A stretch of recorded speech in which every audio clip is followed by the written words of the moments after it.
My Seattle Seahawks are winning the division this year and going 11-6, and I know I'm gonna get called crazy, so save your comment and let me explain. Last year we went 10-7, so this isn't even a crazy jump, and when you look at the schedule, it's one of the easiest schedules in the league in my opinion. We play two of the easiest divisions, the NFC and AFC South, and our 3 random games aren't that hard either. We got Steelers, Commanders, and Vikings. The Commanders is a very hard game, probably the hardest all year, but Vikings and Steelers are very winnable. And then for our division, the NFC West, I think we're gonna sweep the Cardinals like we do every single year. I think we're gonna split with the Niners like we did last year, and I think we split with the Rams. I was going to be very high on the Rams. I had them winning the division.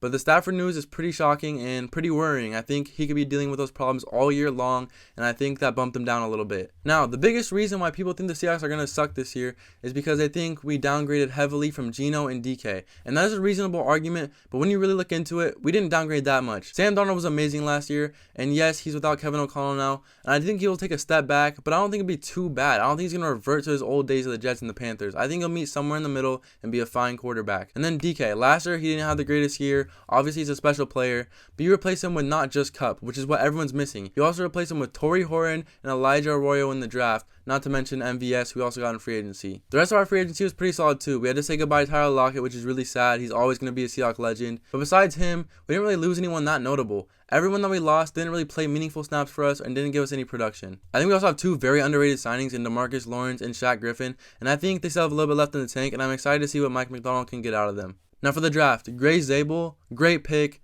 Immediate future star on our offensive line. We needed someone like that to start the trend of building this offensive line the right way, and he's the guy for it. He's who I wanted us to take, so I was very happy in the draft. Then Nick Imanwori, he's going to be an amazing weapon for Mike McDonald to unleash, and I think wherever he is, wherever he plays on the field, he'll be amazing. Maybe not right away, but I think by the end of the season, he'll be very dynamic on defense. And like I mentioned earlier, Elijah Arroyo is going to be dynamic on offense, making for a great tight end duo with A.J. Barner that Clint Kubiak is going to unleash on offense. Jalen Milroe is a high-risk, high-reward player, but where he went in the draft, it's not even high-risk anymore. It's just high-reward. He has insane potential, and if we can get any of that out of him, he'll be great in the future. Riley Mills is hurt and will be hurt for a while, but when he comes back in, he'll make an impact. Torrey Horan is the steal of the draft. I'm telling you guys all now. He looks amazing.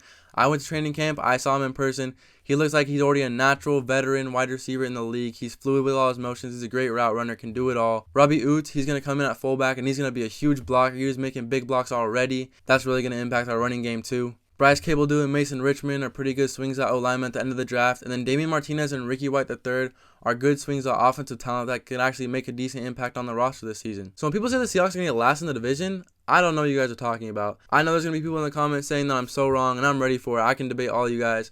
I think the Seahawks are going to go 11-6 and win the division. But let me know what you guys think down in the comments. Don't forget to like, comment, and subscribe. And peace.